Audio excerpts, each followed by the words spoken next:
Are you a classical musician who wants to learn how to play your instrument in worship? Well, then you've come to the right place. My name's Matt, and if you're new here, welcome. This channel is dedicated to helping classical musicians learn how to play their instrument in a worship band setting and ultimately how to use your gifts to honor God. I've been playing violin classically for nearly 2 decades and in worship band settings for just over 10 years. And so I've seen firsthand both how intimidating it can be for classical musicians to take that step into worship and how powerful it can be when they do decide to take that step. If that's you, please take full advantage of the resources we have here on this channel, as well as those we have on our website, which is linked down below. For now though, let's get into how you can use your gifts to glorify God as a classical musician. When it comes to worship music, most of us classical musicians never even get started because it's too intimidating. We're used to playing off of sheet music, whereas worship doesn't use sheet music. We're used to having an acoustic instrument where oftentimes all instruments in worship are amplified. And we're used to having a designated part to play. We know exactly what to play and when and how. In worship, most of the time you won't have a designated part. You'll have to self-direct and decide what to play for yourself. So with that in mind, let's jump into a few things you can do as a classical musician to be more successful in a worship setting. The first one is to get off the page. For classical musicians new to worship, one of the biggest questions they always have is, what do I play? That's because most churches don't use traditional sheet music.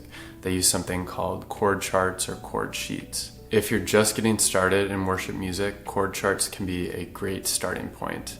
And if you want more information on chord charts and how to use them, check out the Sunday Survival Kit, which is linked down below and also available on our website. However, as you get more comfortable in worship, I would encourage you not to rely on chord charts and instead to learn how to improvise and play by ear.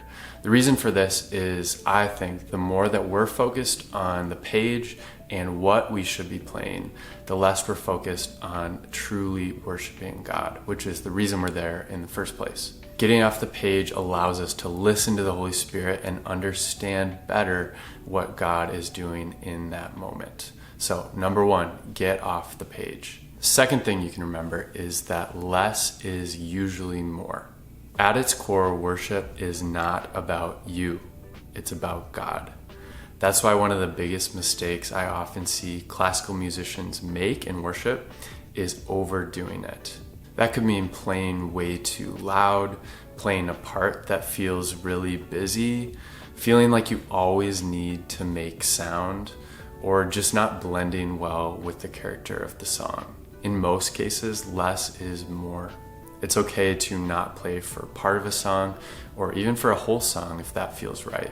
Plus, simplifying what you're playing will not only sound more tasteful, but it will also help you as a musician give more of your attention to worshiping God.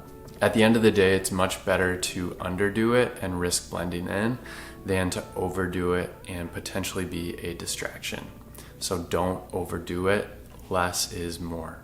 The third thing is to know your role in the band. The way you play your instrument in worship will vary a lot depending on the instrumentation of the band you're in.